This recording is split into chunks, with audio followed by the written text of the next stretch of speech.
A hi friends, welcome to Crick Talk blog. So IPL 2025లో play off వెళ్ళే top 4 teams ఇప్పుడు చూద్దాం. Number 1 CSK squad చూస్తుంటే batting బౌలింగ్లో చాలా బ్యాలెన్స్గా కనిపిస్తుంది. సో బ్యాటింగ్ చూసుకుంటే సిఎస్కేది రుతురాజ్ గైక్వాడ్, రచిన్ రవీంద్ర, త్రిపాఠి, దీపక్ హూడా, శివం డూబే, శామ్ కర్రన్, జడేజా, ధోని చాలా స్ట్రాంగ్ అనిపిస్తుంది బ్యాటింగ్. అండ్ బౌలింగ్ చూసి Noor Ahmad, Ashwin, Jadeja, Shreyas Gopal, Pathirana, Khaleel and Nathan Ellis కూడా ఉన్నారు. సో చాలా స్ట్రాంగ్గా కనిపిస్తుంది సిఎస్కే స్క్వాడ్ చూస్తే బ్యాటింగ్ బౌలింగ్స్లో. సో సిఎస్కే అయితే పక్కా టాప్ 4లో ఉంటుంది. సో నెక్స్ట్ సెకండ్ టీం తీసుకుంటే పంజాబ్ కింగ్స్ కూడా చాలా స్ట్రాంగ్గా కనిపిస్తుంది. అండ్ బ్యాటింగ్లో చూసుకుంటే Prabhsimran, Shreyas Iyer and Stoinis, Maxwell, Shashank Singh చాలా స్ట్రాంగ్గా అనిపిస్తుంది. నేహల్ వదిరా.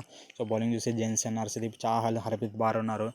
సో బ్యాటింగ్ బౌలింగ్లో చూస్తే పంజాబ్ కింగ్స్ కూడా చాలా స్ట్రాంగ్గా కనిపిస్తుంది. సో పంజాబ్ కింగ్స్ అయితే డెఫినెట్గా ఉంటుంది టాప్ 4లో. సో నెక్స్ట్ టీం చూసుకుంటే ఆర్సీబీ.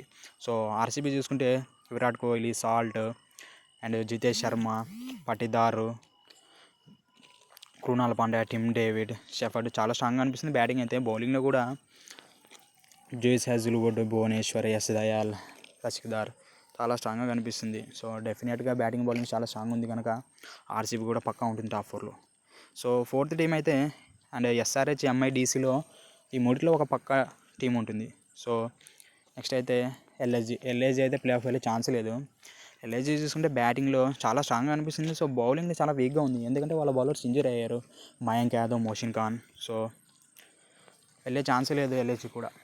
స్పిన్నర్లు కూడా చాలా వీక్గా ఉంది, బౌలింగ్లో వీక్గా ఉంది అండ్ బ్యాటింగ్లో చాలా స్ట్రాంగ్గా కనిపిస్తుంది.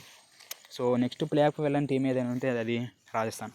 సో రాజస్థాన్ తీసుకుంటే బ్యాటింగ్ అండ్ బౌలింగ్ కూడా చాలా వీక్నెసెస్ ఉన్నాయి. బౌలింగ్ చూసుకుంటే ఆర్చర్, సందీప్ శర్మ వాళ్ళ మెయిన్ బౌలర్స్ అయితే ఫామ్లో లేరు అసలు, ఎకనామికల్గా కూడా వేయట్లే.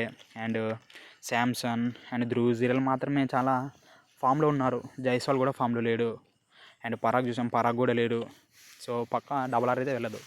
సో నెక్స్ట్ టీం చూసుకుంటే కేకేఆర్, డిఫెండింగ్ ఛాంపియన్. కేకేఆర్ కూడా వీళ్ళ minus bowling. So bowling lineup చాలా వీక్గా కనిపిస్తుంది, ఒక స్టార్ బౌలర్ కూడా లేడు.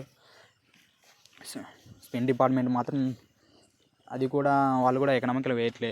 సో చూసుకుంటే ఒక్క మంచి బౌలర్లో లేడు. స్పెన్సర్ జాన్సన్ ఉన్నాడు, అతను కూడా సరిగా వేయట్లే. సో నెక్స్ట్ చూస్తే కేకేఆర్ వెళ్ళే ఛాన్స్ లేదు టాప్ 4కి. సో మన నెక్స్ట్ టీం చూసుకుంటే గుజరాత్. సో గుజరాత్ కూడా వెళ్ళే ఛాన్స్ లేదు, ఎందుకంటే వాళ్ళకు ఒక మెయిన్ మిడిల్ ఆర్డర్ బ్యాట్స్మెన్స్ లేరు, స్ట్రాంగ్ బ్యాట్స్మెన్స్.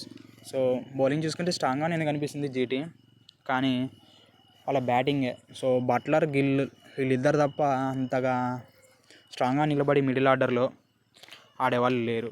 సో పక్కా జీటీ కూడా 2025లో ప్లే ఆఫ్ వెళ్ళే ఛాన్సెస్ లేవు. స్పిన్ డిపార్ట్మెంట్ రషీద్ ఖాన్ తప్ప ఇంకా ఎవరు లేరు అతనికి తోడుగా.